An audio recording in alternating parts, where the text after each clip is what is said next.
Like, this is what this curve normally does. Now, you can have a day where you trained on this on Monday or Tuesday, but come race day, the weather conditions have changed, and now that curve might feel totally different. But all that pre-planning that you did, you're hoping that you're not reacting. You're already, because if you're, when we're traveling between 80, my top speed was like 83 miles an hour. So your brain is like got to be thinking, if you're in curve 3 and you're thinking about curve 3, you're late. I would say so. Yeah. So you don't have time to be thinking about curve 3. If you're in curve 3, you're already thinking about 4, 5, 6.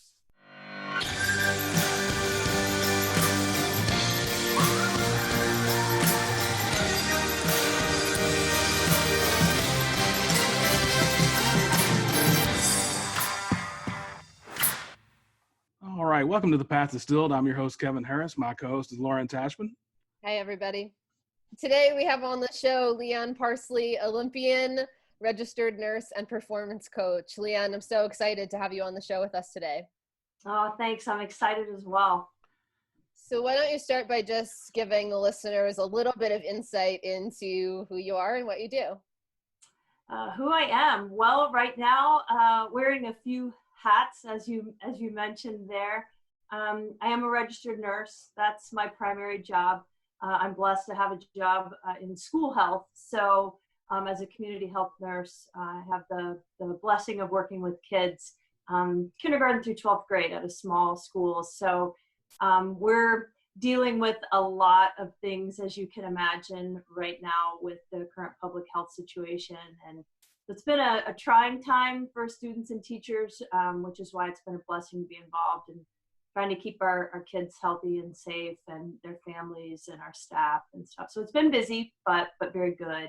And then I also am a performance coach, so I get the pleasure of meeting with a lot of folks, luckily online, being able to stay at work in that job, working for Valor Performance out of Boston. Great company that's doing some great things. I think right now, especially needed with the stress that a lot of folks are dealing with on the job.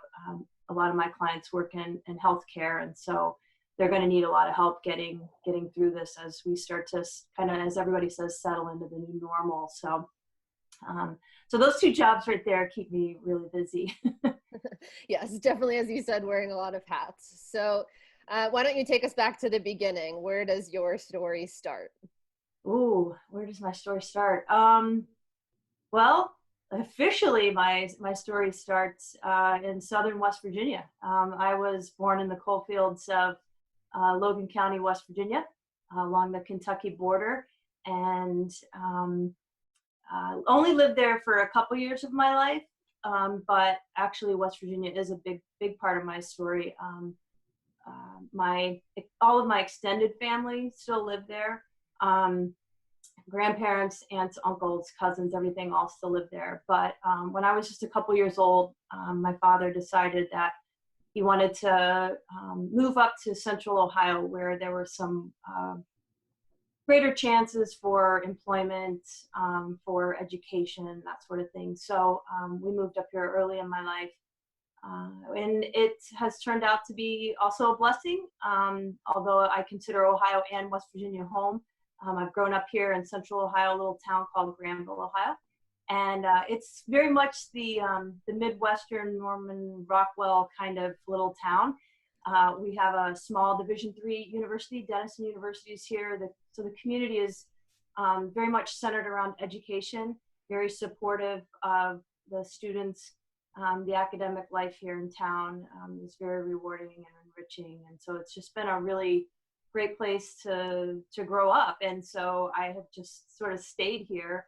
My whole family has actually 2 older brothers and a younger sister. So we're all in this same little town. And it's just been a really great place to have like home base. Like I've been able to go off in the world and do all kinds of things, but knowing that I have this to come back to has been really great. And I think that's been a big part of my story, of feeling confident, of going out and trying some things that were maybe a little crazy. But I always had that support base back here. So It's a great town. It's one of those towns where we grew up living outside as kids, on our bikes, at the pool, on the playground, the basketball courts, the tennis courts, and we just were in constant motion. And I think that laid a really solid foundation of cross training. They didn't call it back then, but that's essentially what we were doing. And you were on a skateboard, you're on a bike, you were climbing trees. And when I was in about the second grade, I think it was, is when I started playing what we would call then like organized youth sport. But in a town this small, it basically was, we had a little recreation commission. We would play, get together on Saturday mornings. That was it. It was like Saturday mornings you get together and practice a little bit with your teammates. You might have a little game, and it's nothing like, the youth sport machine that goes on now. It was just for fun. We just got together that one day, and so in second grade, just really started to play soccer, played basketball, was the quarterback of our flag football team, so lots of different opportunities. But that led eventually into, of course, playing for our school, being in school sports. So early on, I had a feel that athletics was a place that felt very natural to me. I had tried piano lessons, I had tried playing the trumpet, I tried all the other different things, and just couldn't settle into that. But as an athlete, that was very early. It was part of my identity. I think, looking back on it, that's when I was running, jumping, climbing, cycling, that's when I felt like the most like me. That was where I felt the most authentic. And so that just followed me through high school. Very blessed to have some great friends in junior high and high school that I remain very close friends with to this day. We get together about every 10 years. We do a big reunion where we go somewhere. Our 40th, we went to a weekend in New York. 50th, we were out in California. We just, one of those situations where I didn't realize it at the time, but I was surrounding myself with really positive people. It just happened organically. Now I look back on it, and they teach kids to do this now. It just sort of happened. Very blessed to have had that happen. And did you pick one sport, or did you continue to do multiple sports? Did multiple sports. I'm one of those advocates for, like you said, like cross training, where it's a combination of a lot of things. In junior high school, there weren't a lot of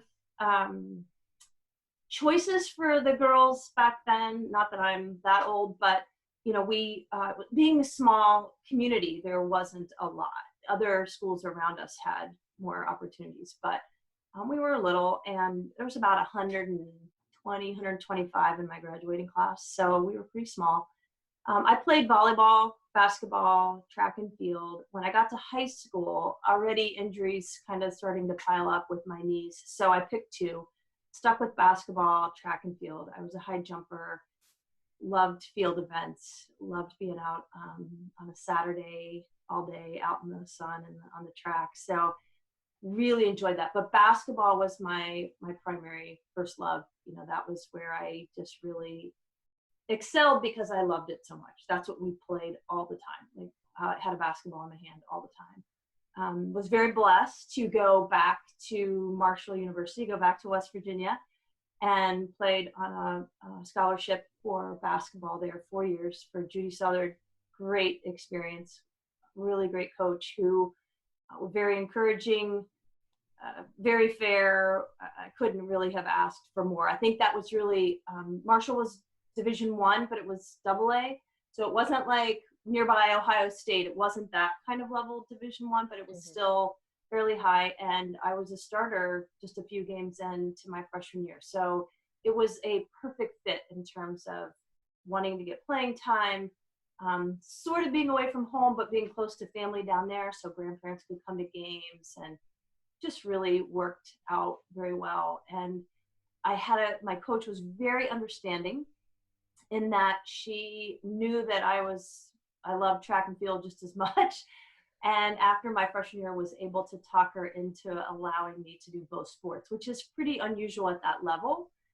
So I really enjoyed doing track and field as well for my sophomore, junior, and senior year at Marshall. So two-sport athlete at Marshall, which was great. It was a really good experience of seeing a sport like women's basketball that was very well funded, with a sport that really was not as well funded. So it was kind of the have and the have-nots. And so it really, when I went back to the basketball season after competing for the spring, it made me more appreciative of what we had on the basketball team. And so I was able to lay that out to some of my players when they would complain about not having something. I'm like, just wait a minute.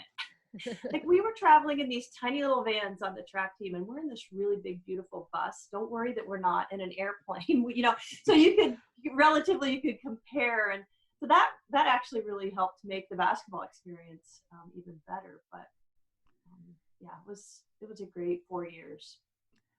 And so I have a quick question about before that. At which point, if any, did you start getting attention? Did you feel like a standout, or were people telling you that you were a standout at any point along this path so far? That's a really good question, because looking back on it, the team that I played with in high school was amazing.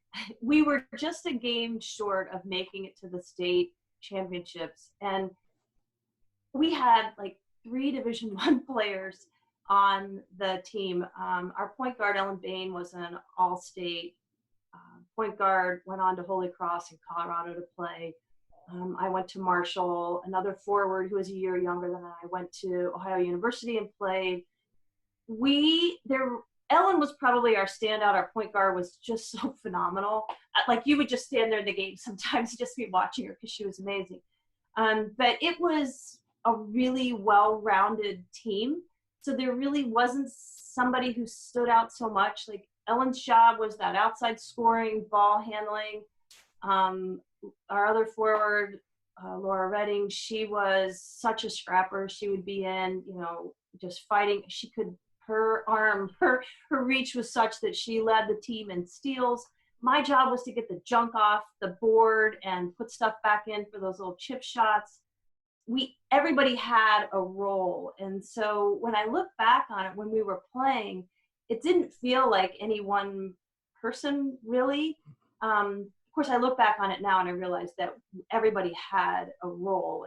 And that's actually been such a lesson in teamwork that I've been able to relay to so many kids that I've helped coach along the way. And actually, even in the performance coaching now, working with people who are in the corporate world, healthcare is such a team dynamic. When you're talking about patient care and you're working with physicians, nurses, respiratory therapists, occupational therapists, family members, everybody's a part of that team, has input, and no one role is really more important. It's just each person brings something in. And that has really been a lesson that I have carried through and appreciated so much along the way. So it was really not until probably my junior year that I was like, wow, okay, this may actually be something I can do in college. I think my father saw it in me earlier, and I think he was watching, okay, like, where would she fit collegiately? Like, where would this work? And he was kind of my point guard used to joke that he was my agent. I think he was sort of putting feelers out there to schools on my behalf. Now they have companies that do this. I had, my father was the businessman, and he was handling that. And I think it was then that it was like, wow, this could be something that I could do. But all along, it really was just, I love doing this. I mean, we would play at the swimming pool on the basketball courts until we were just fried in the sun. And then we would go jump in the water until we were waterlogged. And then we'd get back out and go back to the courts and play, and did that all day long. then we go home, eat, and then we'd meet at somebody's yard driveway and play all night until the, you know, into the night hours. So the neighbors were like, okay, put the ball away, you know. So it was really just something that I loved doing. It's just being in motion and playing and being with those kids. Was there any impact on you going from really that experience of it being play? I mean, obviously you were playing in high school on a team, but sounds like it really resonated, the play aspect, and then you go to college and it's the practice, the structure, you know, was there any impact or shift in you because of that? A little bit. I think the first time it really hit was that first Christmas break that we came home, and our coach sat us down in the locker room and was like, okay, no skiing. You're not allowed to go skiing. You're not allowed to, because she just knew a lot of the kids were from the hills of West Virginia. There were local ski resorts, and she just knew we would be out doing crazy stuff. I was like, oh, yeah, actually they have the right to tell us that we can't do that stuff because we could easily get hurt. And then all the money and time that they put into us is, you know, could be jeopardized. So I think really at that point it kind of sunk in. Oh, okay, actually they do sort of own us in a way. So, but it was in a good way, you know. Because I had just played all the time, it really didn't seem weird that it was, you know, that it was structured, that of course we were getting up a little bit earlier, you know, we were out on the track with the ROTC guys at, you know, 5:30, which wasn't normally what I would do on my own time, but yeah, we, you know, was a little more structured.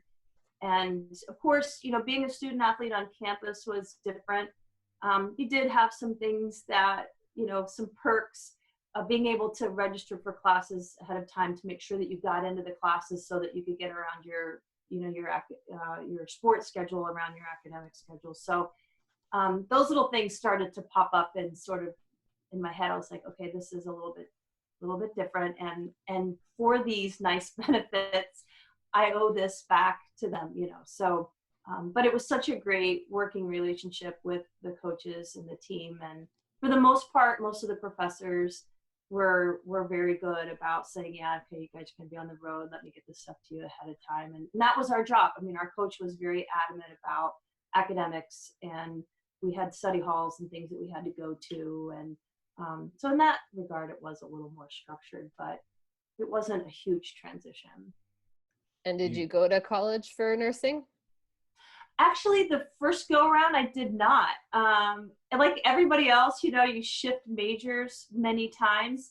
I actually went in my freshman year thinking sports journalism. I really enjoyed my journalism classes, English classes in high school, and I thought, yeah, this would be fun. Not that I could write or anything, but you know, you gotta declare something, right? So I thought, well, this could be cool, getting to write about all this stuff.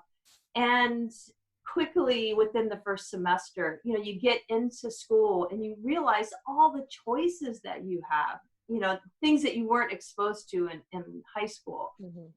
Wow, look at all this stuff that you can do, you know, as you meet people. And you a lot of colleges now have that first week of school, you have all the school clubs and stuff are out there, and just kind of walk around, you think, oh my gosh, I didn't even know this existed, you know. So I very quickly found that the classes in physical education that had to do with kinesiology, physiology, anatomy, I really, really enjoyed those classes. And so I shifted my major right off the bat, went right into exercise physiology, what would be exercise physiology today. Mm-hmm. And as I did work, like internships for that program, I found myself in a cardiac rehabilitation program at a local hospital here for a summer internship. And the nurses were like, you should just go ahead and go on and get your nursing degree, because then you could still do this, but you'd be opening yourself up to all these other possibilities if you wanted to. And the more I thought about it, it made sense, because also at the same time, when I was 16, with two older brothers in town, who were members of the volunteer fire department, I had joined the fire department and was working towards getting my emergency medical technician, like the basic level of being a paramedic, getting that. And I thought, yeah, because if I decide I'd like to work in the emergency room or something, I could do that with my nursing degree. So that whole side of my life started to weave itself into my academic life. I actually had been hanging around the fire department since I was like 12 years old. In a little town like this. It was a mostly volunteer department. We lived 3 blocks. So every time the siren would blow, like half my family would get up and run down the street and jump on a fire truck. So following my brothers along, that also became a huge part of my life. I was a firefighter for 20 years. I was a structural firefighter, like you would normally think of a firefighter in the firehouse. But I also did 10 years of wildland firefighting and went out west in the summers and fought fire out California, Oregon, Montana, New Mexico, places like that. So that really set that stage for, okay, if we do the nursing, then I have some possibility of weaving those two things together. So I went, after I left Marshall, to the University of Virginia, who had a program that you could do that. If you already had another bachelor degree, you could come in as a junior and just do 2 more years for a second bachelor's degree. So I actually have a Bachelor of Arts, but I also have a Bachelor of Science in Nursing from Virginia. And then from there, I went back to Ohio State, came back home, and went to Ohio State for my master's and my PhD in community public health nursing. So it's been a very long academic road, but when I look back on it, like I said, it weaves in there. You can sort of connect the dots a little bit, but it's been a real pleasure to work in both of those fields. I would have liked to have carried on with the firefighting, but at the time, my Olympic training and travel just was making it really difficult. You can't really just pop in and out of the firehouse. I was doing it part-time, and that was working for a while, but it was time after 20 years to give it up and focus. You know, couldn't be the jack of all trades, kind of needed to focus in on something. So I don't know, it sounds like you're doing a pretty good job thus far of being a jack of all trades. There are just so many great things. As I tell our kids at school, I'm like, oh my gosh, there's so many fun things in life to do. And I really think that if didn't matter what I picked. I was actually talking to a friend of mine from college that I play with at Marshall. I don't think it would have mattered what I picked. I could have been a meteorologist. I could have been an archaeologist. I wouldn't have cared. There are just so many fun things to do. And it's just a matter of where your talents and your abilities are and finding something that you really love to do that matches your skills and what you're willing, the time that you're willing to put in to develop those. That's where you have to have the fun part, because you know it's going to take time to develop. But if you're having fun doing it, then you can really get those things to the synergy of your abilities, your skills, your passions, and all that stuff just sort of flow together. And you can do that in lots of different things. So it's fun to work with the kids at school to get them to realize that, to see that they have lots to do. So you scored over 1,000 points at Marshall, right? Yes. And inducted into the Hall of Fame. So what was the transition like, or what happens during the transition? How did you move from that, or what happens next? Yeah. Well, again, not to sound old, but back when I graduated from Marshall, there was no WNBA. Like that really, the beginnings were sort of out there, like people wanting to get it started. So really, if you wanted to play basketball beyond the collegiate level as a woman, you had to go overseas. But the problem was even those programs were hit or miss.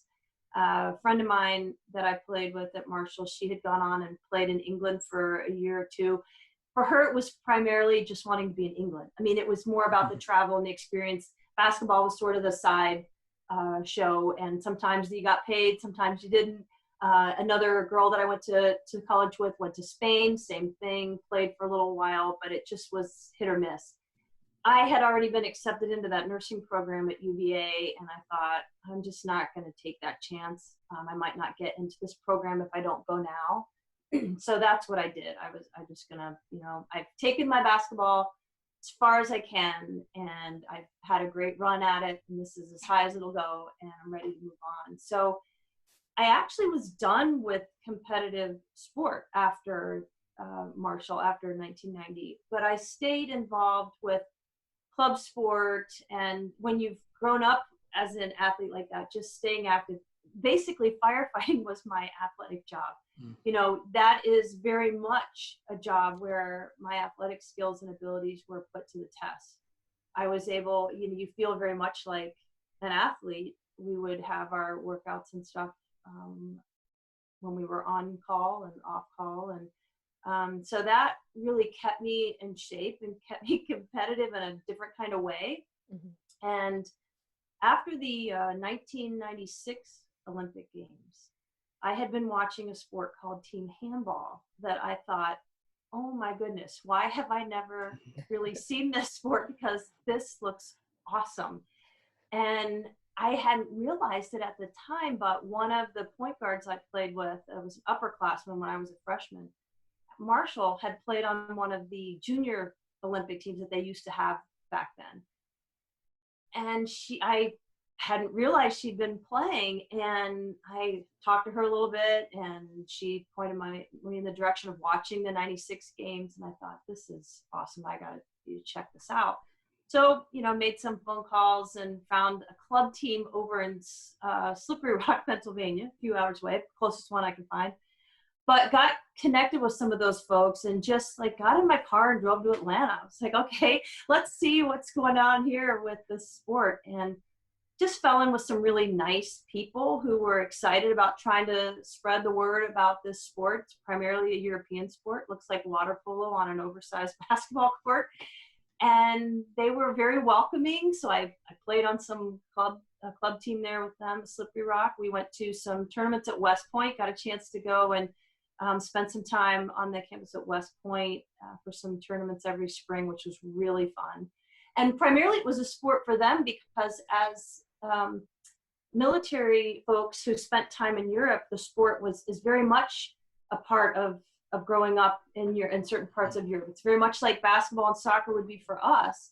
So they brought it back over here. So you would see it in New York and in places, but it wasn't a collegiate sport here at all. They've been trying to get it off the ground, but just haven't here in the States. So I played team handball, tried out for the national team.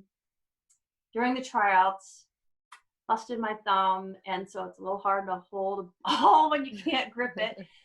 So luckily, the team asked me to stay on as a part of the staff, and I worked as a manager for the USOC for the handball team as they tried to go to the Sydney Games in 2000.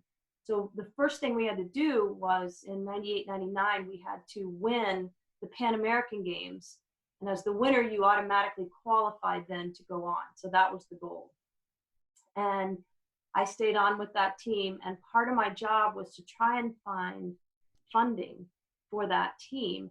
And that was not an easy thing. This is in the late 90s. So Google and search engines were just getting off the ground.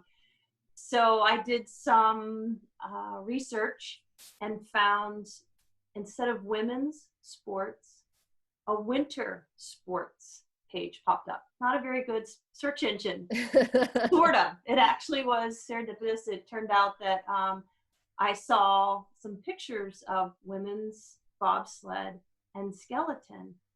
And I thought, okay, first of all, I've never seen women in a bobsled because at that point they never had been. It had always been men that I had grown up watching in the Olympic Games.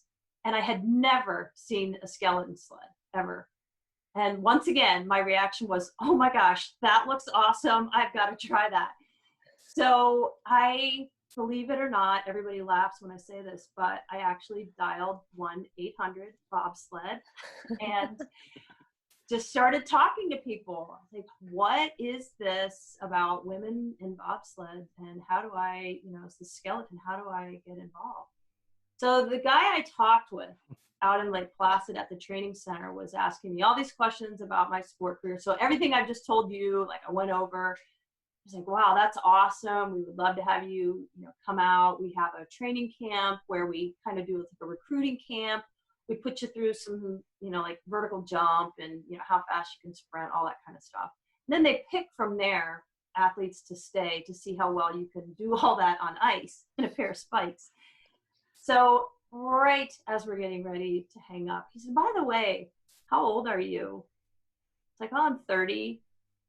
Crickets. Like there was no sound. He's like, okay, well, we're really looking for people who are like high school, college age. You're more than welcome to come out if you want to, you know, see the training center and enjoy some time, you know, in Lake Placid. But really, he was this nice brush off of, you're really just way too old for what we're looking for. No problem. So hung up, got in my truck, drove off to Lake Placid, got there, and once again, just fell in with some great people. Actually, with the bobsled side of things, it just didn't feel right. Something just didn't feel right. And the year later, actually, the coaching staff that was involved with bobsled was dismissed for a variety of reasons. So my gut instinct was correct. But the people that were there with skeleton, Terry Holland, Peter Vichulis, some of the folks that were there for skeleton were more than inviting. They're like, come hang out with us. You're going to love this. We're going to have a lot of fun. It was not an Olympic sport at that time. So the pressure was not there. It was like, let's just have some fun with this. There was a World Cup team, a national team, and these guys were out roaming the world during the winter for World Cup season. But it had not been in the Olympic Games since 1928 and 1948, when the games were in St. Moritz, Switzerland, which is where bobsled, luge, and skeleton sort of took off. So no pressure. It was just, let's go out and have some fun. And I did.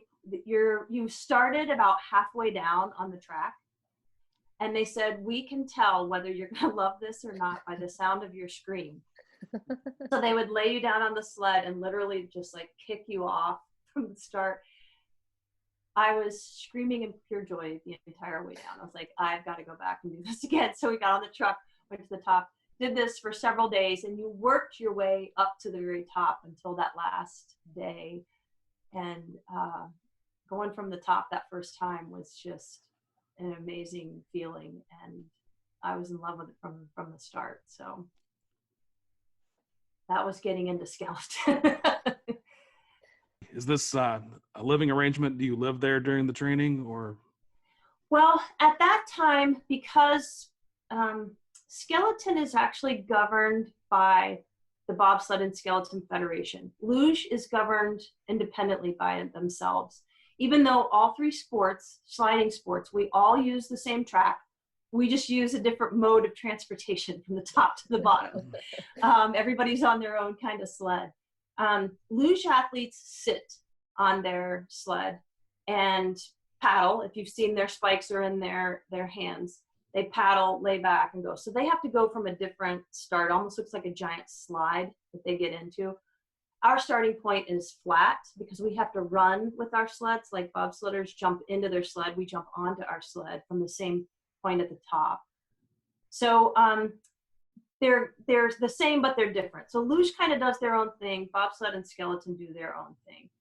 Because we're governed by bobsled, and for a long time had never been heard of in the United States, all of our funding really came, I hate to say it, kind of came with whatever was left from bobsled. Mm-hmm. So we did not typically live there year round until 2000, when it was brought back into the games for 2002. Then they're like, okay, these athletes need to make a decision. Are you guys, because at the time we were basically working our own jobs, funding, like me going out west fighting fire all summer so that I could go slide all winter, was essentially what athletes were doing.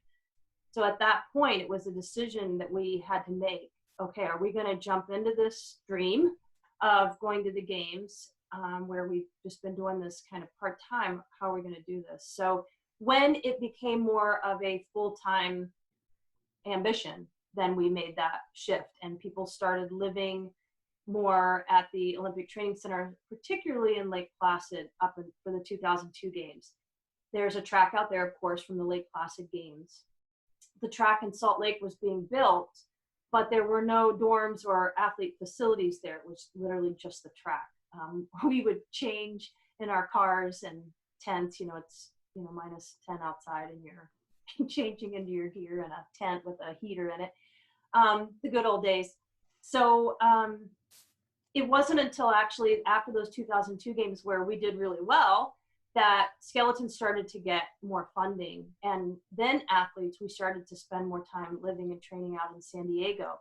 Because in March and April in upstate New York, it was still a bit chilly. We could still get some snow. So we shifted to doing some of that early spring training out in San Diego. So we were out there for a while. So it was a hodgepodge. It just depended on where you lived, when you got into the sport, where it was in terms of funding, where you lived and where you trained. But a lot of people, it was completely independent. You were kind of on your own.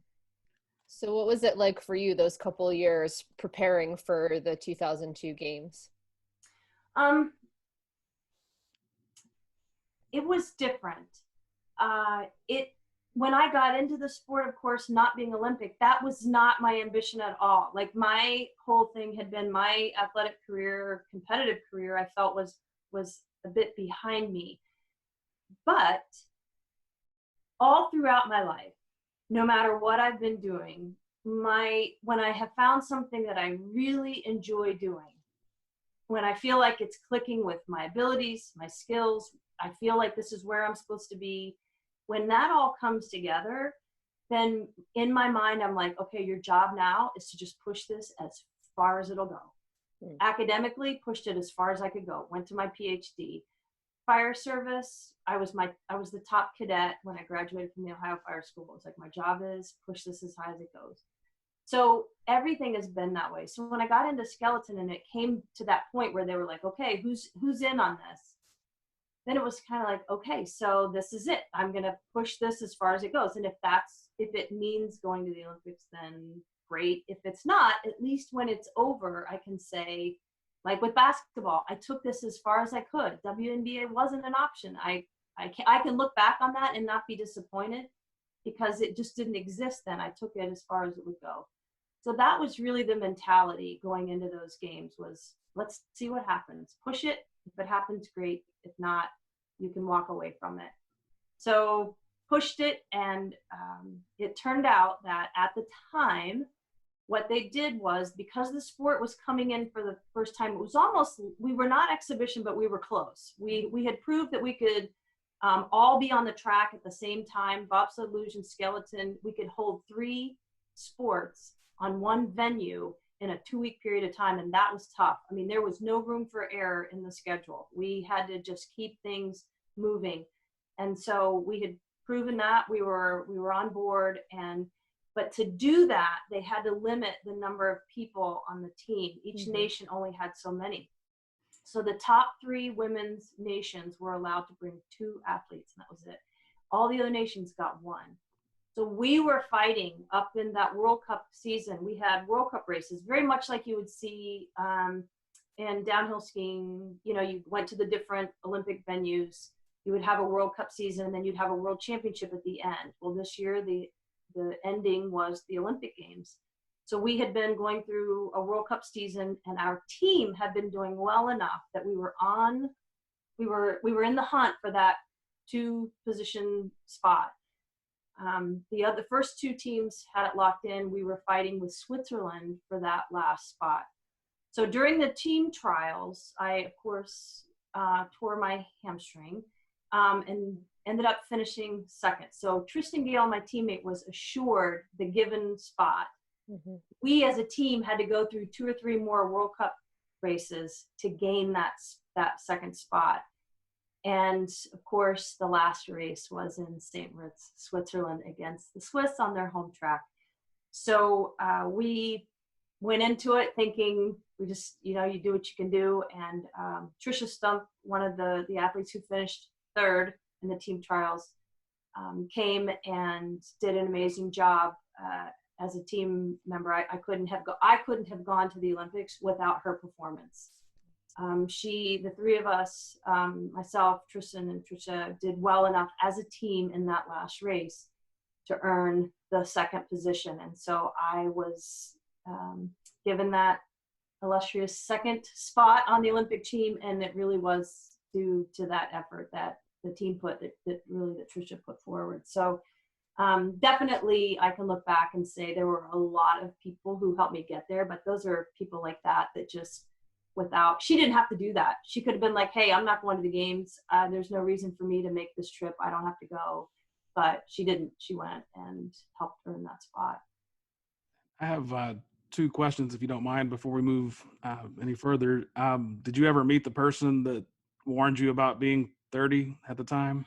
You know, no, but he was certainly on my mind when I was standing on the podium with my medal around my neck. You know, there were a lot of people like that I thought of during that time, but also thought of people like Trisha, like Robbie Vaughn, who was one of my first sponsors, who came along and had faith in me, who came forward and said, look, I don't know if you've ever thought about doing this sport, but we think there's a chance it could be in the Olympics. We'd like to have you stick around and with the team. And I know that the Olympic committee is not going to fund you because you are outside of their age bracket. He said, but I will. He was a personal sponsor. Robbie's in Texas, Vaughn Petroleum, and he had been on the team as an athlete himself. And he knew early on that he wasn't going to be able to be part of the Olympic team as an athlete. He was even older than me, but he recognized his skills and abilities were in team management and motivation and support.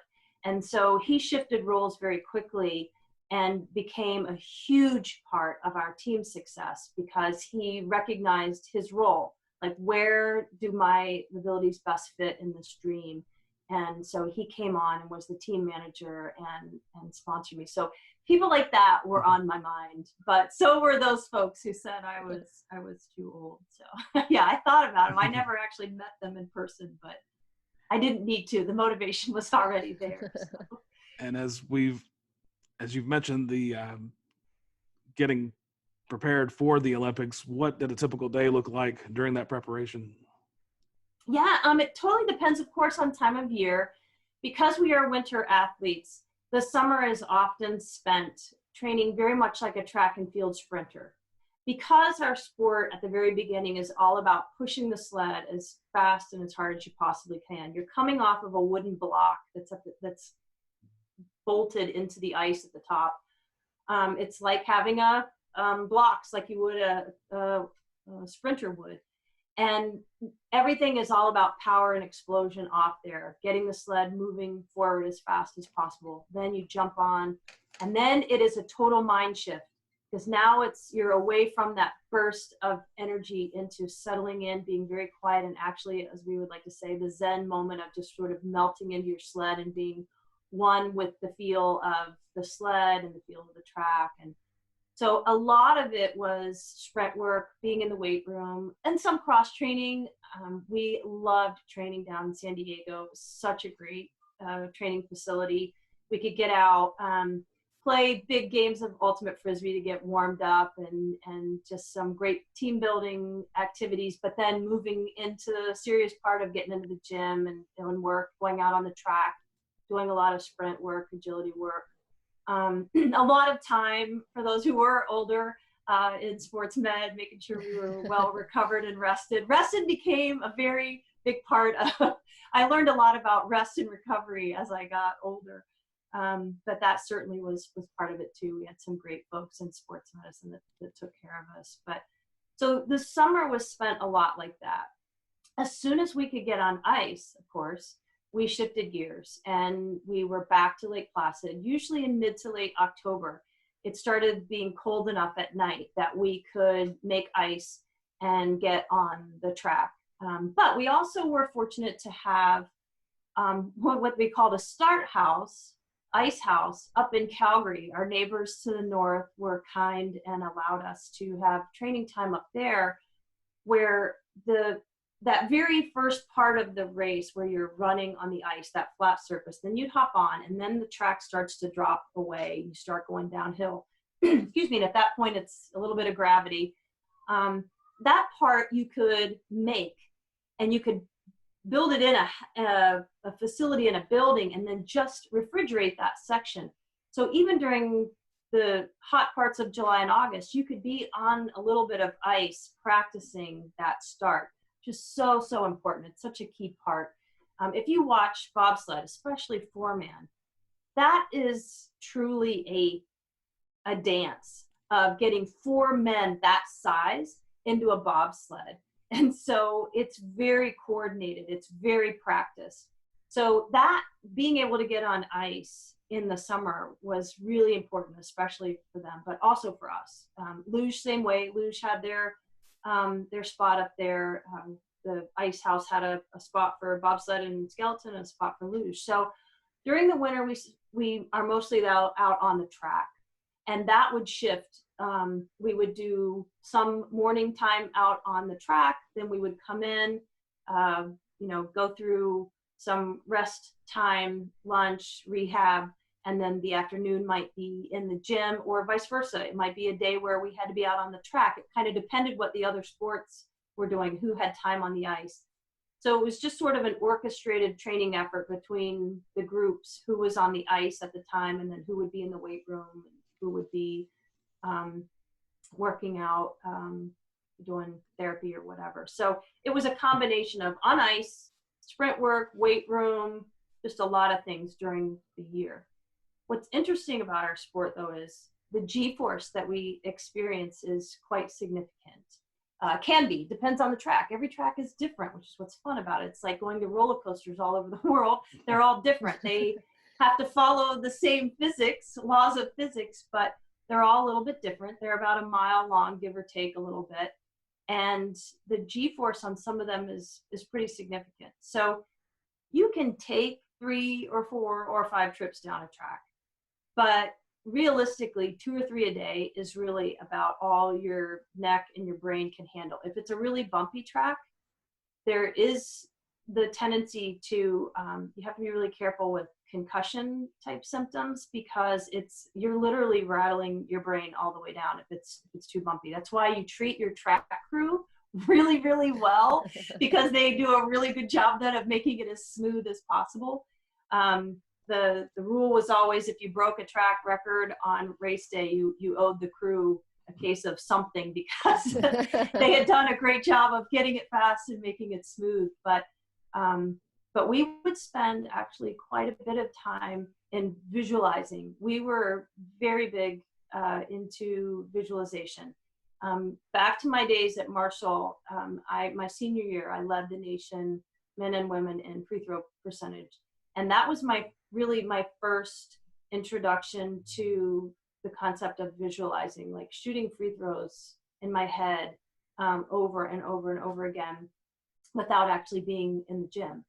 And so that transferred over to skeleton, where we'd go back to our hotel room or go back to our dorm room, lay the sled down on the floor, and you would literally go down the track in your head, all the steering moves. And after a while, we were able to get like one of the little cameras on a helmet, and we were able to get that point of view.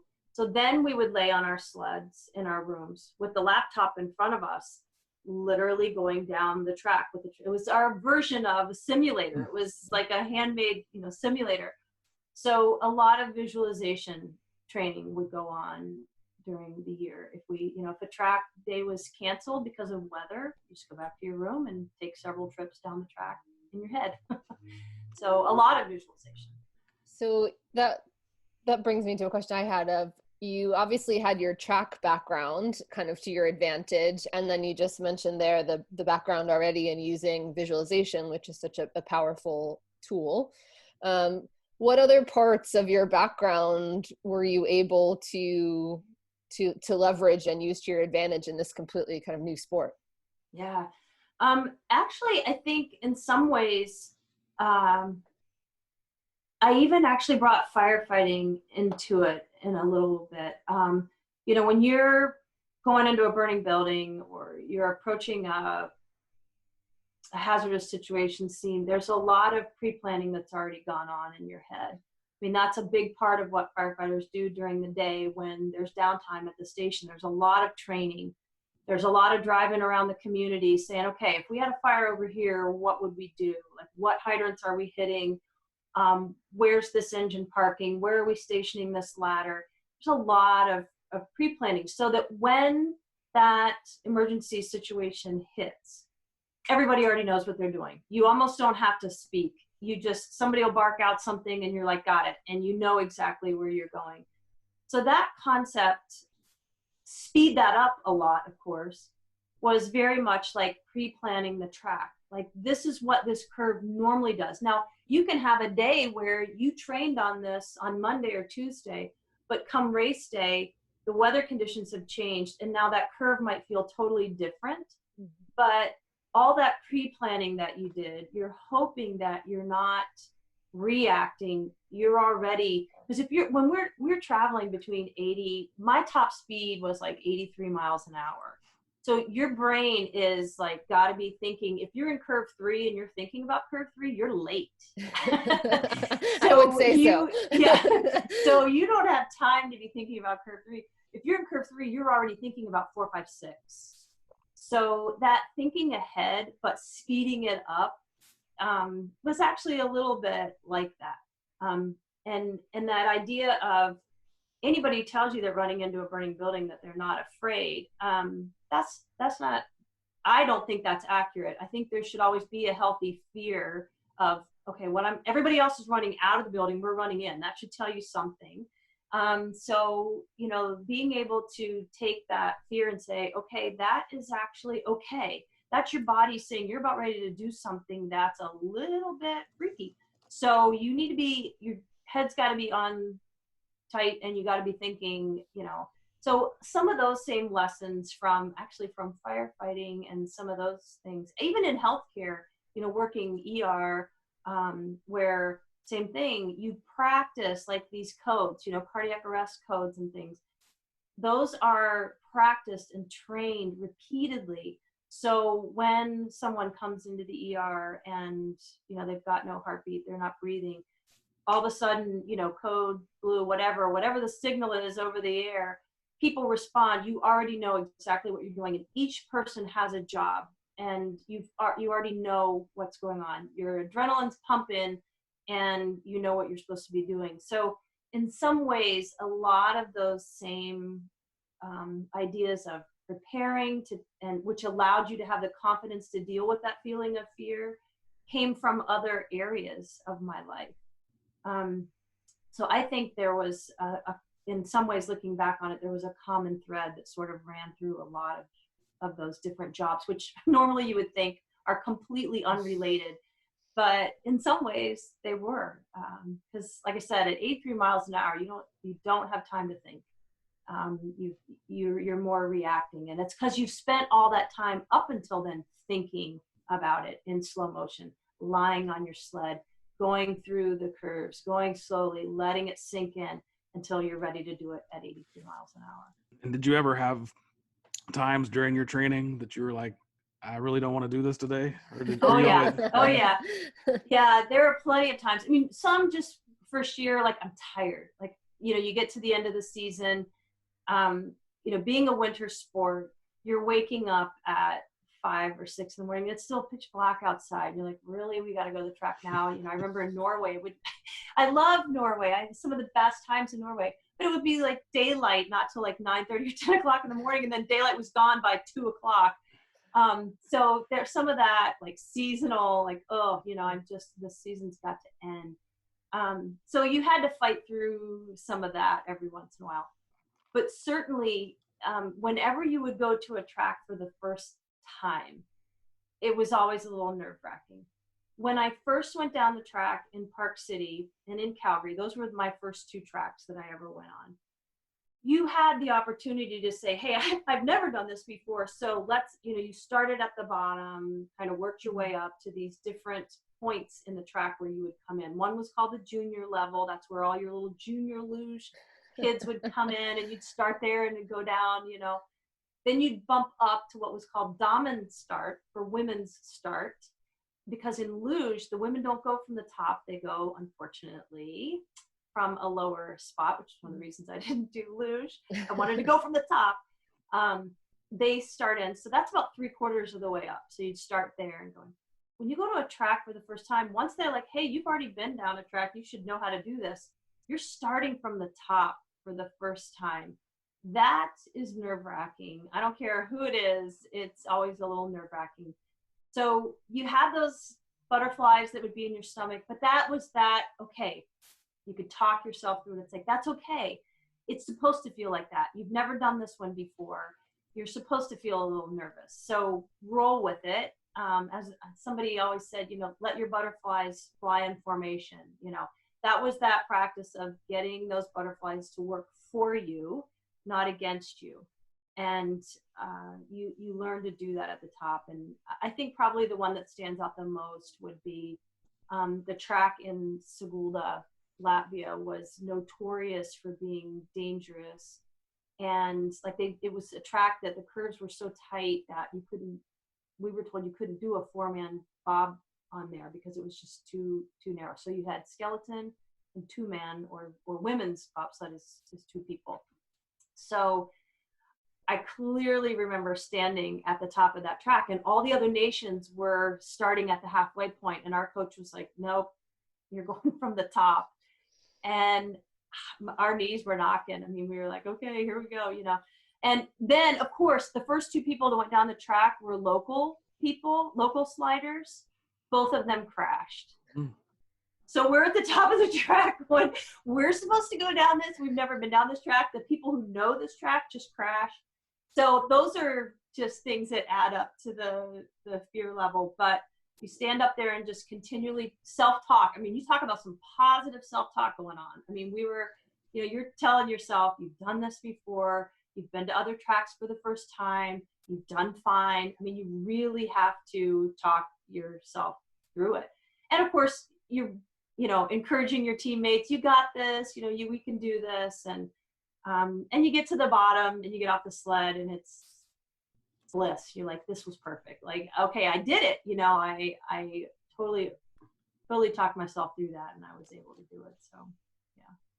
Did you ever have any crashes or significant crashes? I did actually. One of the first times I was on a sled in Europe, we were in Altenburg, Germany, and it had what's called a Kreisel turn. Kreisel is a circle in German. It is a curve that when you come in, you almost make a complete 360 and come back out going the other way. For me, those were incredibly challenging curves because no matter how hard I tried to work the strength in my neck, I just had a really hard time holding my head up against that G-force. So when you're laid out on the sled, your head, the last thing on the sled at the top are your shoulders. So your neck and your head are out in front. So that G-force it's like an elephant sitting on you. It just really pushes down.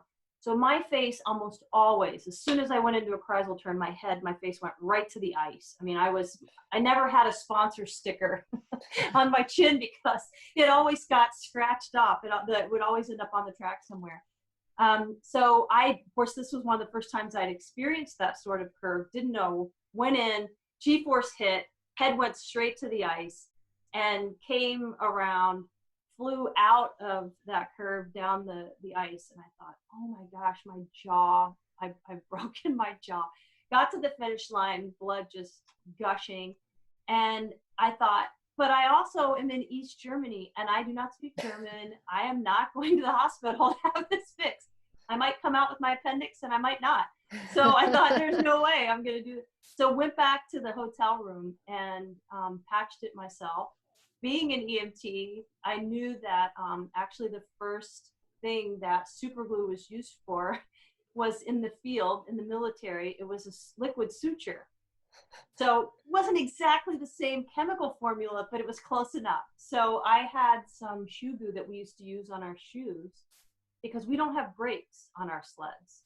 Bobsleds have brakes, skeletons do not. So we have to drag our feet. Once we cross the finish line, those are our brakes. Well, we just go through shoes like crazy. By the way, nothing about this is sounding fun. Like you're... Oh, it is so great. It is so great. So I got back to the dorm room or back to my hotel room, just kind of looked in the mirror, held my chin closed and cooped it up with some shoe goo a few days later. And all was well. Got a little scar under there, but not too bad. But for the most part, in terms of actually being on my sled and sliding, that was the extent. I mean, you would get beat up. I mean, we were bruised from head to toe. As you learned to track, you would just ping pong off the walls until you got it. And then usually on race day, you'd take off all that extra padding. Skin to win was our motto, you know, as down to as little as possible. And then down you go. So the only time I really was significantly injured was when I was not in the track, and it was actually what ended my career. I was with a group of, there were probably 5 or 6 of us that had just gone down the track during the Olympic team trials in 2006. And we were waiting for the truck to take us back to the top of the track in Calgary. And unfortunately, there was a bobsled that was put into our session, usually bobsled train, then they cleared out, and then we would come in and have the track, or vice versa. We tried not to be on the track at the same time because we had 2 different takeout points. Bobsleds stopped at a lower dock, and we came on up because we didn't have brakes. It took us longer to stop. We got out at a higher point in the outrun. And we were sitting up there waiting for the truck to take us back. And a bobsled came through the finish line and failed to brake. The brakeman had apparently, I honestly don't really know, hadn't been in a bobsled before, or hadn't been on that track, was disoriented, didn't know where he was, and failed to pull the brakes. We didn't know this, of course, until we looked down and saw it coming at us. And when they're traveling 55, 60, 65 miles an hour, it doesn't take long to cover that little distance. So we were trying to jump, but we were on a platform that had, on one side, had a staircase that kind of acted like a wall. So we couldn't just get out of the way. We had to kind of go forward and then get out of the way. And it hit a couple of us.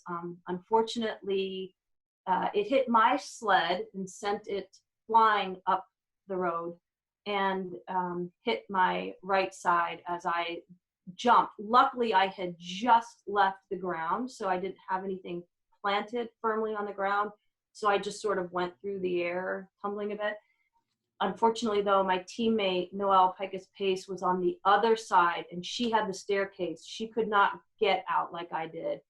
She had to take like 2 more steps to get off the platform. And one of her feet, she had it planted to jump, and the front of that bobsled hit her leg and fractured both tibia and fibia right there. So her season came to an end.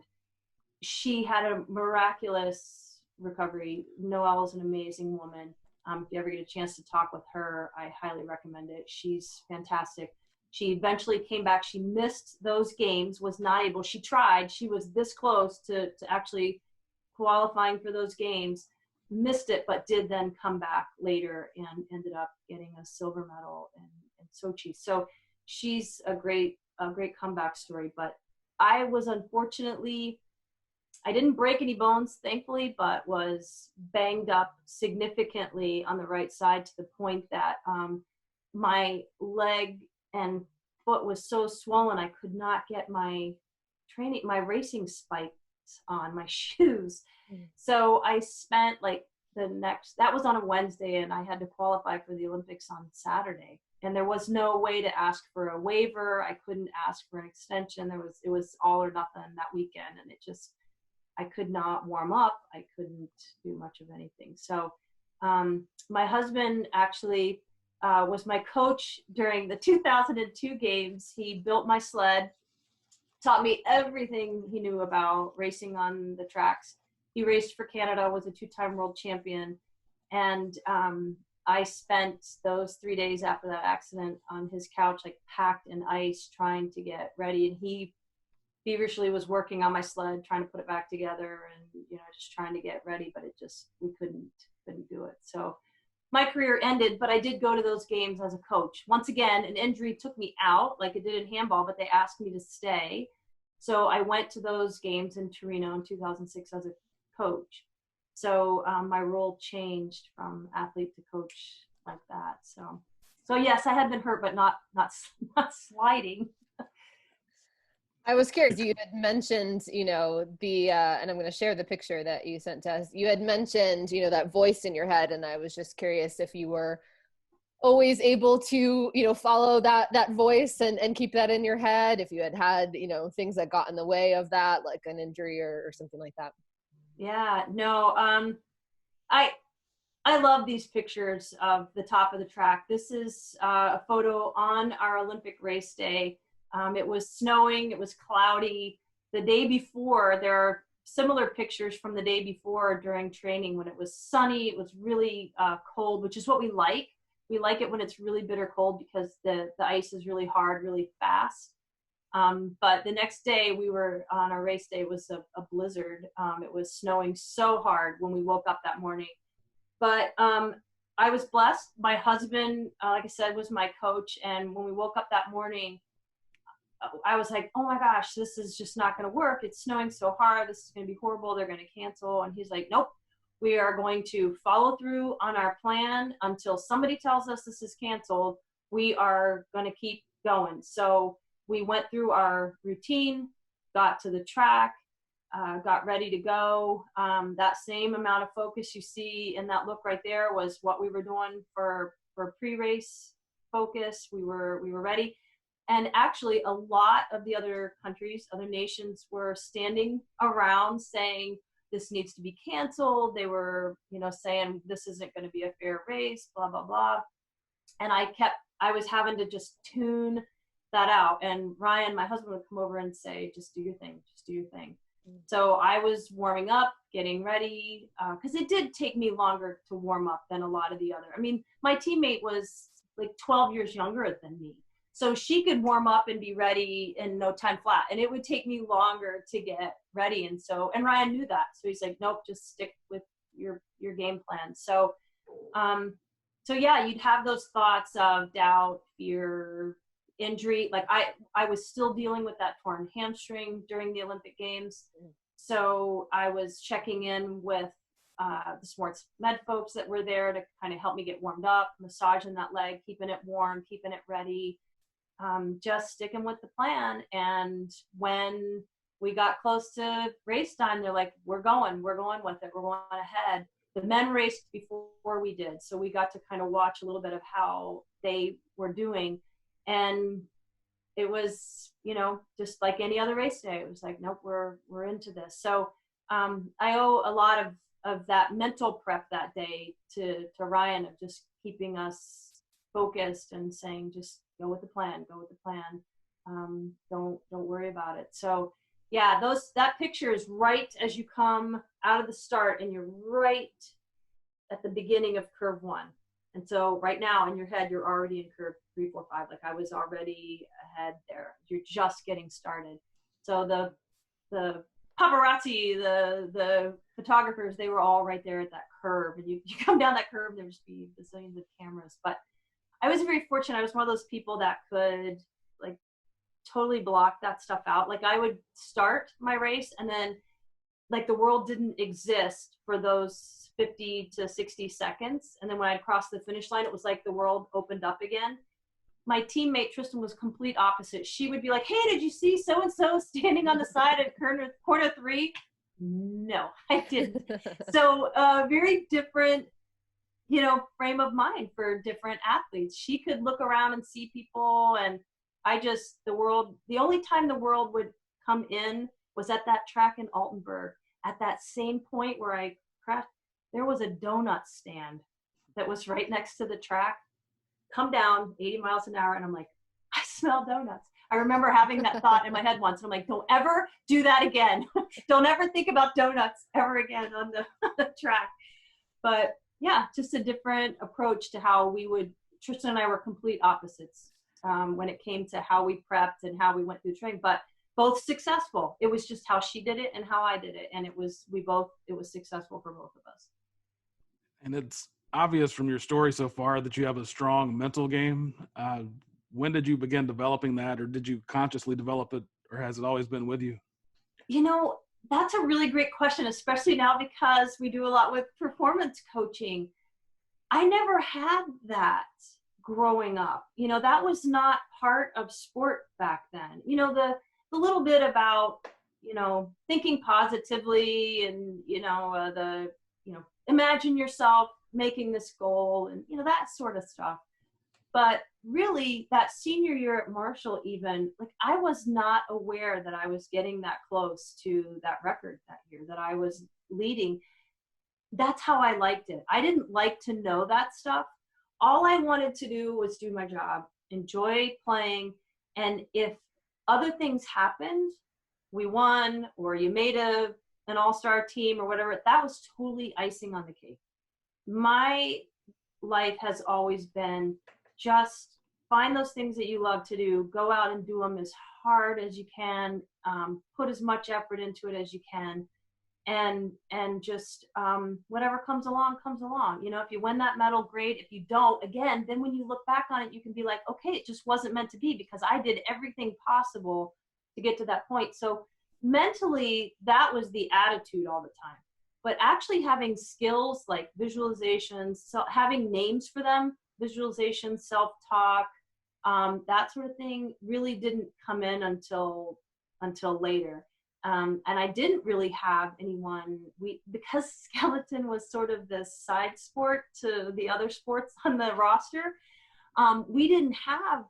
We had nutrition services, of course, when we were at the training center and things like that, but it really wasn't until that year going into the games that we were an Olympic sport at that point did they say, oh, well, we better get these guys somebody from sports psychology department and help them. So it was late in the game when that came in.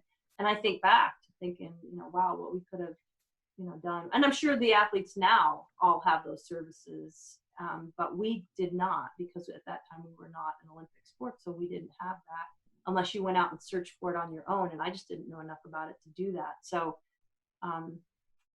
yeah, it was late in the game before that happened. It was just the personality thing, I think, for me was, and I think Lauren and I have talked about it before. A lot of that goes back to a faith that I have. I'm a Christian, and I believe that that's my life, is that I've been given certain skills and abilities, and my job is to figure out how to use those the best of my ability, not only to serve myself, but to serve others. And that's what's been the real joy of working for a company like Valor, where all those lessons that I have learned in sport, I'm having the opportunity now to give that back and show people how they can use that, whether it's emergency services, it's healthcare, it's in the corporate world, being able to work with my students now, my high school kids that are, just starting out in their careers. And so having the ability to give that back has been a real joy. Sure. And if you don't mind, could you tell us a little bit about what it was like once you won the medal? Yes. Like I said, standing on the podium, thinking of lots of people, but certainly my family was all there, and that feeling of looking up at that time, that score clock, and seeing the number one by my name meant I had a medal of some sort. I had no idea. Tristan hadn't come down the track yet, so it didn't really matter at that point. I was like, this is, I had to keep things in perspective. 3 years prior, I'd never even heard of the sport, so people are like, were you disappointed you didn't win a gold? I'm like, are you kidding me? Like, I had just found out about this sport, 3 or 4 years ago. It was actually earlier than that, but still, it was like, keep it in perspective. I'm not one of those Olympic athletes that has a story like the gymnasts and the figure skaters who were in their sport when they were 3 years old, and their whole life has been this goal. My life has been filled with all kinds of wonderful things, great experiences and stuff. So this was just keep things in perspective. So I was truly able to feel the joy of that moment in the experience, even though I missed out by whatever it was, 10th of a second or something, on the goal. It didn't matter. I mean, it really, really didn't. Our sport this was a reintroduction. We had successfully, as a program, shown that this sport could be back in the Olympics. That was a huge part for the skeleton community internationally. let's have a really good show. Let's have a really good show overall, men's and women's races, and show that we deserve to be back in the sport. And so when we crossed the finish line and our race was done, there was a much bigger victory. We were like, we know we're going to be in these next Olympic Games for a while to come, because we just showed that this sport can do it, and that there's a lot of good people here working hard. And so when I was interviewed afterwards, they're like, how's it feel? I'm like, it's an awesome day, not just for me, but for our program, for the international sliding community, because we did what we had to do and we're in, So there were a lot of victories that day that felt really good. And so later that evening, that was one of those Olympic Games where the medal ceremony was actually later in you didn't get your medal right there, which was kind of a bummer. But we went back down into the Salt Lake and got it later. And so my husband was with me, and we got to go through that together. And so that was a lot of fun, because I would never have done it without him. He was he's meticulous with his track notes and everything else, and he just was a phenomenal technician, coach. Very, very binary, where I'm very emotional, and so between the two of us, we made a great team, and it worked out in the end. So yeah. Did you know at that point that you wanted to continue and try for the next Olympics? I actually did not. I was just sort of letting things flow. And I had been working on my PhD. I had all of my coursework done, but the dissertation was not written or defended. And so when I got back from those games, I was blessed to have a great academic advisor, who was on the phone. It's like, oh, that was so awesome. We loved watching you do that. That was really great. Now you need to get back here and get this finished. And so it was great to have her support. Barb Palika, just like on the phone, and let's get this done. And so she was really encouraging. So I took that next year off. My husband and I traveled to the World Championships in Japan that year just as tourists. It was awesome. We weren't carrying a bunch of stuff. We just got to watch and enjoy the athletes. And I was able to get my dissertation done and earned my doctoral degree. And it wasn't after that I was like, okay, I'm not sure I'm done. So I know I'm definitely way older than everybody else, but I don't know, unless somebody beats me, why not keep trying, So I had no idea it was going to end with the accident, but yeah, it was, the Salt Lake experience was great. Had the opportunity to walk into opening ceremonies with the World Trade Center flag on behalf of firefighters and the sliding sports. And so from the moment opening ceremonies to the closing, it was fabulous, just really great. And what would you view as the keys to your success in all of this? That's a good question. I was gonna say, which part of her I know thing that she's done? I guess I would have to say that a big part of it is surrounding yourself with the right people.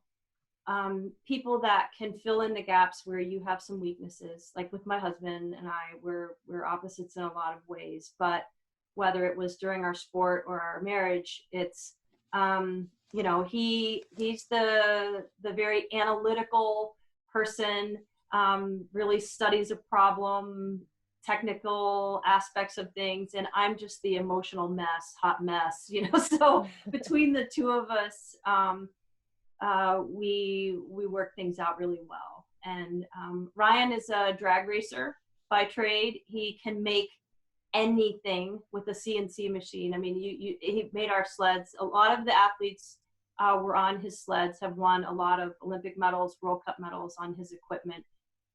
He's always been well respected by athletes. He was the athlete rep for the sport when he was competing, because he was considered a very fair, his honesty and integrity. He wasn't just all about Canada or himself. It was about the sport in general.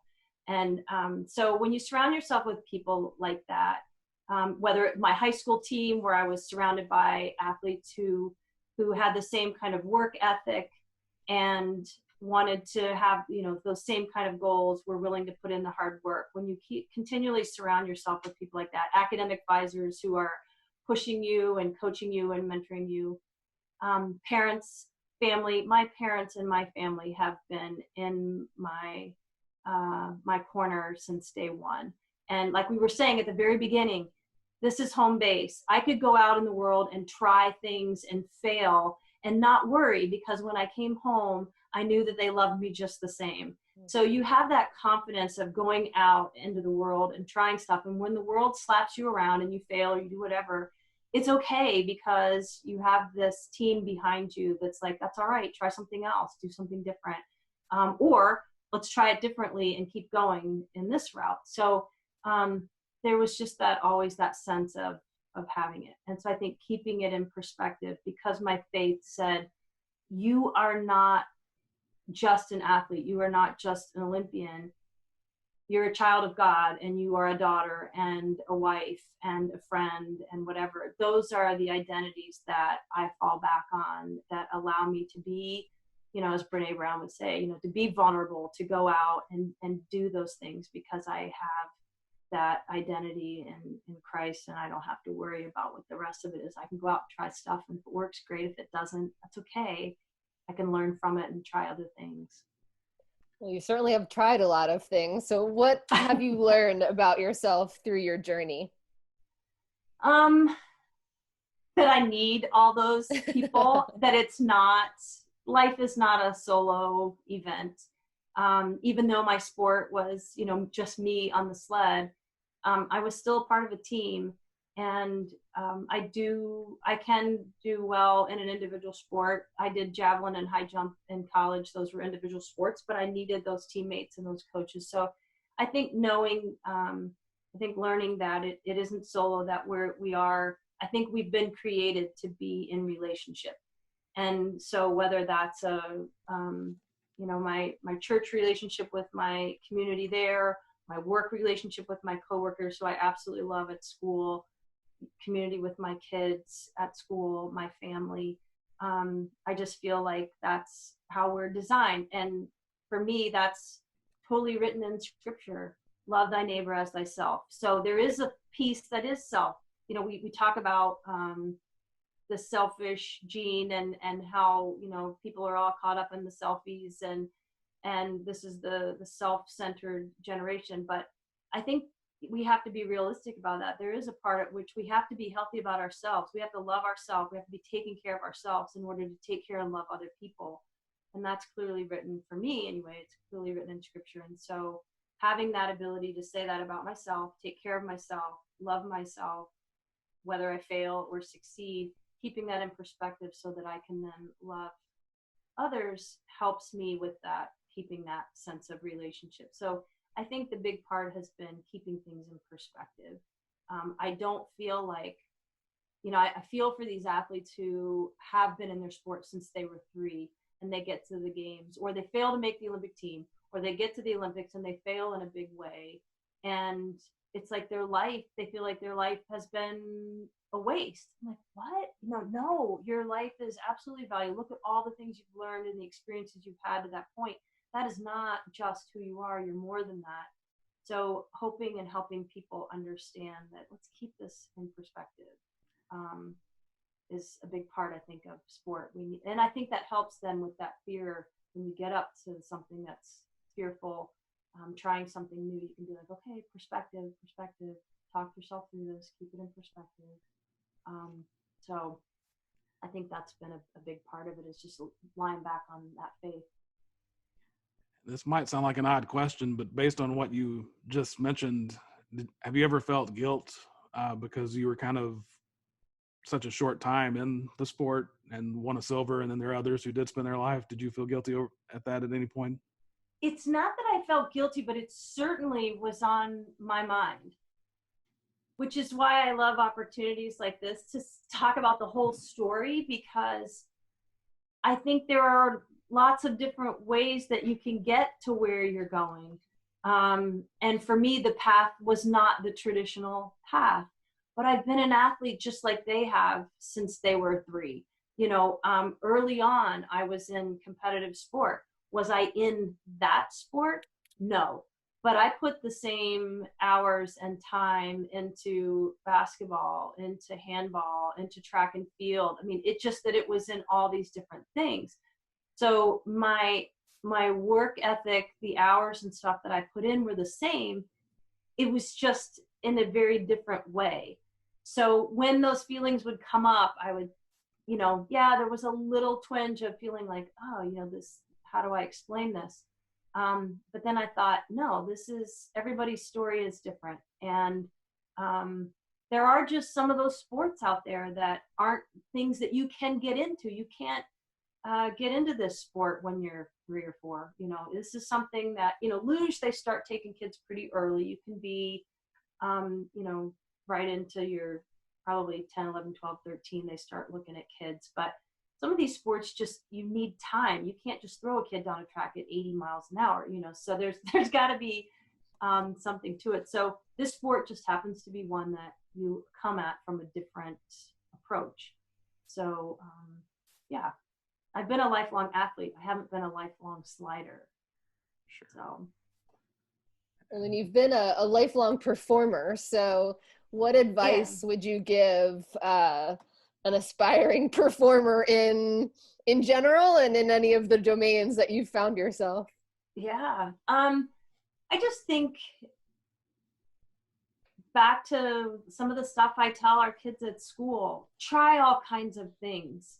I think that's the greatest gift that we can give kids is the freedom to go try things and fail and find that that's not something they want to do. Okay, so you tried the trumpet, you tried piano, it wasn't what you wanted, so go try something else. Try art, try learning a different language, try your hand at computer skills, photography, cooking, let them try all kinds of things. And eventually, the more they try things, the more they'll start to see, oh, okay, actually, I am pretty good at that. And I really, really like doing that. I like doing it by myself, or I like doing it with other people. And when they find those God-given abilities and talents and they start to put that together, then my encouragement is then just take it as far as it'll go. Just push yourself as far as you can. For our kids, luckily the school I work at is a Christian affiliated school. I can tell them, like, your job is to just give it all back.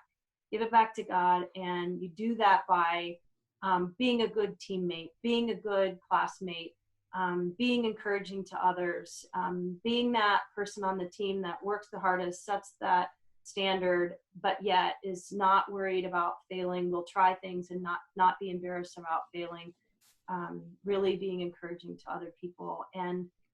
And you'll find your niche. You'll find it. And you might not have just one. There might be that weird thread that when you look back on it, like I do, that there were connections in all those things. I was a good skeleton slider because of things that I had in my firefighting and nursing career. I'm a good nurse because of things that I learned in skeleton and firefighting. And they just sort of fed off of each other. So sometimes you're really blessed and it's one thing and you're just like the greatest violin player ever. But for some people, it's multiple things. So don't be afraid to try. Don't be afraid to fail. Surround yourself with people who will support you, can educate you, and go live life to the fullest. Push it as far as you can. Had the G-force pushed your chin to the ice on your first run, do you think you would have continued, or if you had a similar situation as the one that turned out that way? Yeah, I don't know. That's a good question. I've never been asked that question before. I don't know, because I think Ryan would have been right there and said, that's just part of the game. That's just part of it. So let's start. If you feel like you need to back off a little bit, start a little slower, then let's do that. And then work your way back up into it. He's always had an answer when I needed it. And I think he would have had it there too if that had happened at the beginning. I actually had never seen the sport done live before I got on. A lot of people have asked me that, like, if you had actually seen a sled come down the track going that fast, would you have done it? And I thought, well, that's a good question too, because I don't know. I think I would have, but I think I still would have tried. I ask in part because if I had a speed bump in the parking lot too fast, it kind of rattles me for a long time. So. Well, and that's true. And I think those are that's our brain telling us, be careful. I remember at a very young age, at 16, being on the fire department. At the age of 16, I had just gotten my driver's license. And within just a couple months, went on my first auto accident where we lost somebody. It was a fatal accident. I will never, as long as I live, forget when I got behind the wheel that next time. And I'm like, oh my gosh, I don't ever want to drive a car again. I don't want to do this. But you have to just stop and really talk yourself through and be like, you can't live your life like that. You have to, be smart. Take those little warnings are there for a reason. It's trying to protect you, but keep it in perspective. And there are those little moments where those are good little checks. That's that recognizing that fear is there for a reason, and it's okay to be a little afraid, but there are reasons that you work around that and work through it. So, and I think Ryan would have been right there to help me work through that. Sure. Lauren, do you want to pose the famous question? Yeah, so you've alluded to it already, at various points throughout our conversation so far. But as you know, I mentioned to you, Kevin and I met in grad school studying expert performance. And one of the things we want to hear from everybody is what their thoughts are on this whole nature-nurture debate.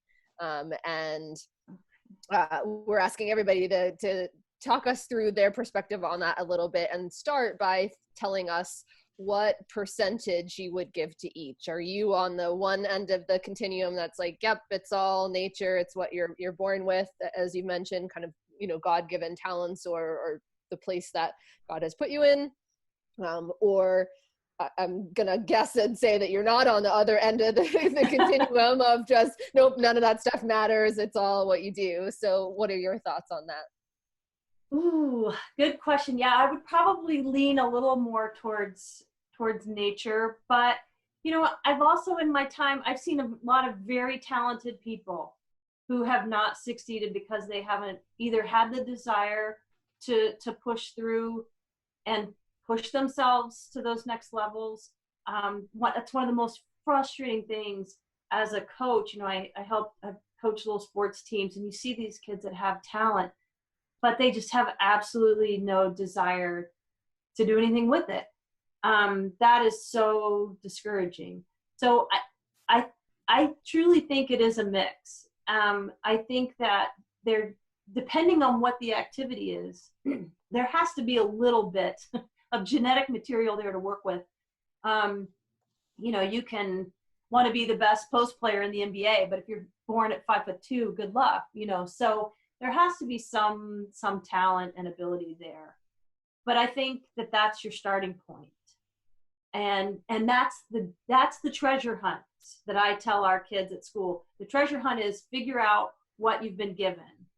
And then your job then is to take that treasure, that ability and that talent, and then just run with it as much as you can. So that then takes in the effort and the nurturing, the having coaches and family and friends that support you, and resources, whether it's money or, facilities that you need.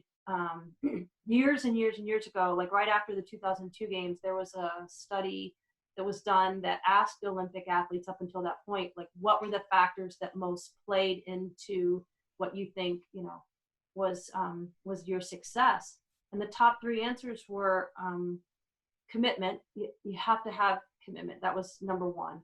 Number two was support of family and friends.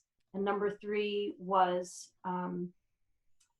coaching, having proper mentorship, coaching skills, whether it was mental, whether it was the physical skills of your sport. So that's a lot of, one is one that you can control, and the other two are two, picking the people, as we said, around you, that's a lot of nurture. But there's got to be some material there to work with. You can't bake the cake unless you've got the stuff, So I think it's a good mix. I'd say 50-50, 60-40 in favor of nature. I think you got to have something. And the fun part is figuring out what that is. What ingredients do you have and what can you make with it? So what did you get from the store to start with, and then what can you do? Like those chef shows where they like put the food on the counter and like, okay, now you got to make something out of that. That's how I feel like life is. Here's what you got. Go make something with it. So whip up something fun.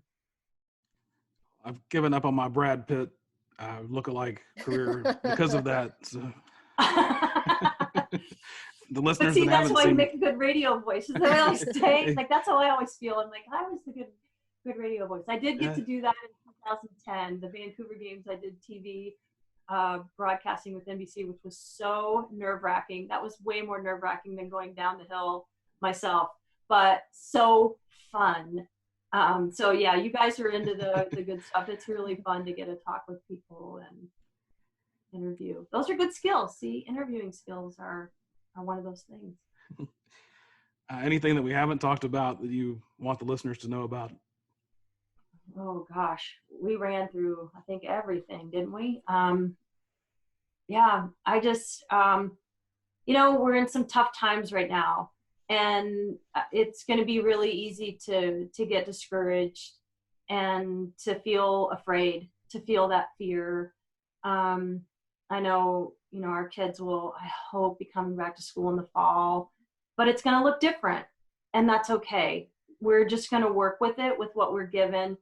And I think sticking with each other, supporting each other, trying to put aside the differences and how because everybody's looking at it differently. I'm a healthcare provider, so I'm naturally going to look at it from different than somebody who's a mom, single mom, trying to work,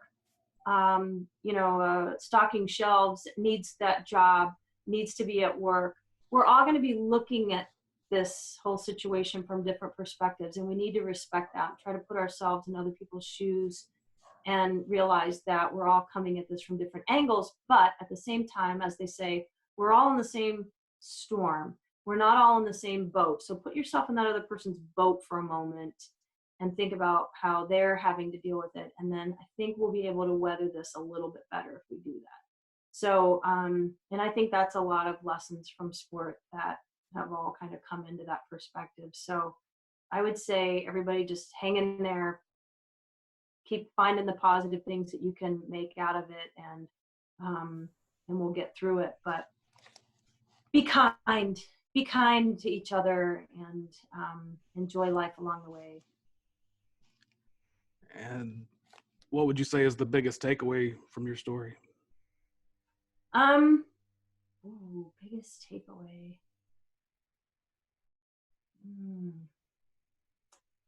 Gosh, all that stuff, it's okay to fail. It's okay to try lots of different things. We've all been given something. Find what that something is and use it to the best of your ability to bring yourself joy, to bring yourself good health, mentally, physically, spiritually, but then figure out a way how to use all that to serve other people, because that's when the joy multiplies. It's one thing to enjoy it by yourself, but when you learn how you can share it with other people, then you get to share in their joy and their excitement, and it multiplies itself. So finding those ways to do that, I think is the fun part of life, and then enjoying it when you get to help other people. Nice. Well, thank you so much, Lea Ann. It's been amazing having you share your story and hearing even more about it than I already knew. So thanks so much. Oh, thanks for having me. I really appreciate it. This has been great. The Path Distilled is hosted by Kevin Harris and Lauren Tashman, created and produced by Kevin Harris. The content is copyrighted by The Path Distilled, all rights reserved.